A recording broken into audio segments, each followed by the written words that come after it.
اب تک جو کچھ میں نے کہا ہے اس کا بیشتر حصہ مردوں اور عورتوں کے لیے مشترک تھا۔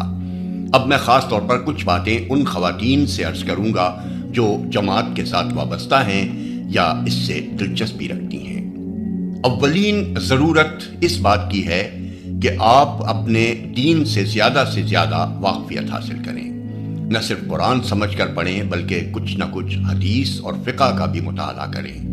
نہ صرف دین کی بنیادی باتوں اور ایمان کے تقاضوں کو جانیں بلکہ یہ بھی معلوم کریں کہ آپ کی ذاتی زندگی، گھر کی زندگی، خاندان کی زندگی اور عام معاشرتی زندگی کے بارے میں دین کے احکام کیا ہیں۔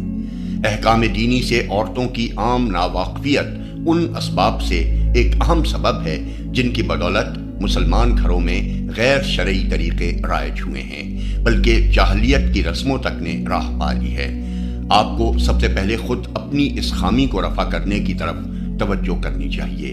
جماعت کی طرف سے بھی انشاءاللہ اس امر کی پوری کوشش کی جائے گی کہ مستقل زنانہ تربیت گاہیں قائم کی جائیں، مگر ابھی اس کا انتظام کرنے میں کچھ مشکلات حائل ہیں۔ سر دست یہ طے کیا گیا ہے کہ جہاں جہاں ممکن ہو مردانہ تربیت گاہوں کے ساتھ ایسا باپردہ انتظام کیا جائے جس سے خواتین بھی تربیت کے کورس میں شریک ہو جائیں۔ جہاں اس کا موقع ملے آپ اس سے پورا فائدہ اٹھائیں۔ دوسرا کام یہ ہے کہ آپ کو دین کا جو علم حاصل ہو اس کے مطابق آپ اپنی عملی زندگی کو، اپنے اخلاق اور سیرت کو اور اپنے گھر کی زندگی کو ڈھالنے کی کوشش کریں۔ ایک مسلمان عورت میں کیریکٹر کی یہ مضبوطی ہونی چاہیے کہ وہ جس چیز کو حق سمجھے اس پر سارے گھر اور سارے خاندان کی مخالفت و مزاحمت کے باوجود ڈٹ جائے، اور جس چیز کو باطل سمجھے اسے کسی کے زور دینے پر بھی قبول نہ کرے۔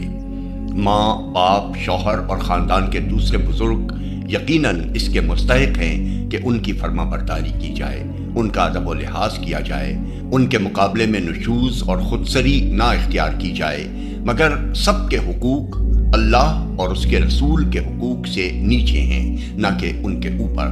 خدا اور رسول اللہ صلی اللہ علیہ وسلم کی نافرمانی کے راستے پر جو بھی آپ کو چلانا چاہے آپ اس کی فرما برداری سے صاف انکار کر دیں، خواہ وہ باپ ہو یا شوہر۔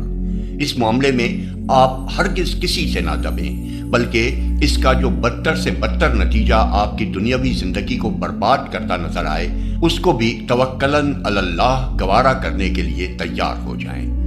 دین کے اتباع میں آپ جتنی مضبوطی دکھائیں گی انشاءاللہ اتنا ہی آپ کے ماحول پر اچھا اثر پڑے گا اور بگڑے ہوئے گھروں کو درست کرنے کا آپ کو موقع ملے گا۔ اس کے برعکس بے جا اور غیر شرعی مطالبات کے آگے جس قدر آپ جھکیں گی آپ کی اپنی زندگی بھی اسلام کی برکات سے محروم رہے گی اور آپ اپنے گرد و پیش کی سوسائٹی کو بھی ایمان و اخلاق کی کمزوری کا ایک برا نمونہ دے گی۔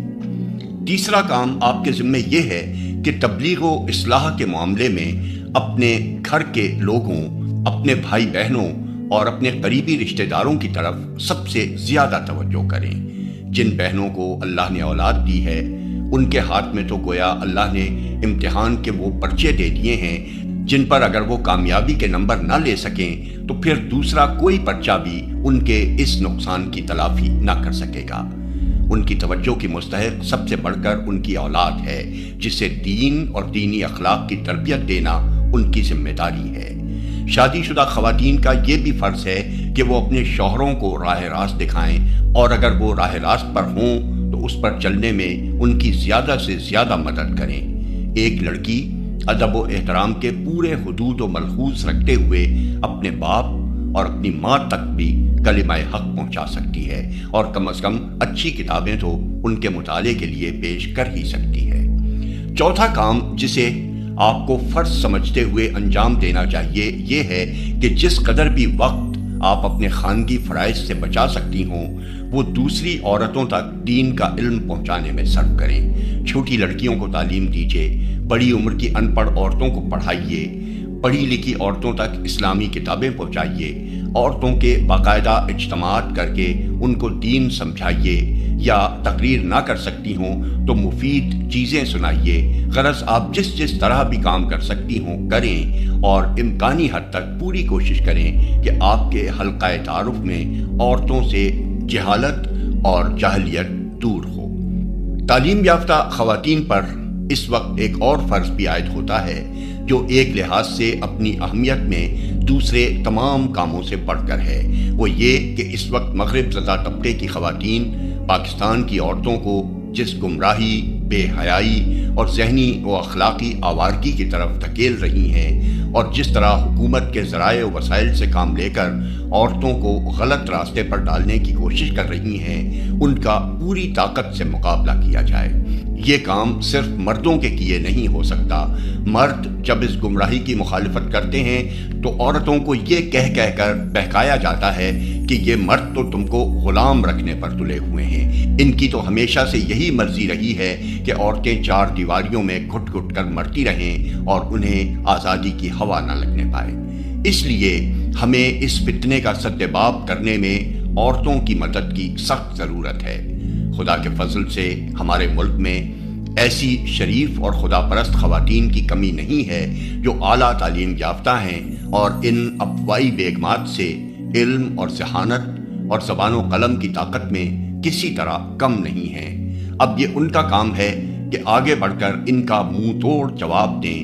وہ انہیں بتائیں کہ مسلمان عورت حدود اللہ سے باہر قدم نکالنے کے لیے ہرگز تیار نہیں ہے۔ وہ ڈنکے کی چوٹ کہیں کہ مسلمان عورت اس ترقی پر لعنت بھیجتی ہے جسے حاصل کرنے کے لیے خدا اور اس کے رسول صلی اللہ علیہ وسلم کی مقرر کی ہوئی حدیں توڑنی پڑیں۔ صرف یہی نہیں بلکہ ان کا یہ کام بھی ہے کہ منظم ہو کر ہر اس حقیقی ضرورت کو جس کی خاطر حدود شکنی کو ناگزیر کہا جاتا ہے، اسلامی حدود کے اندر پورا کر کے دکھائیں، تاکہ ہر گمراہ کرنے والے اور کرنے والی کا ہمیشہ کے لیے منہ بند ہو جائے۔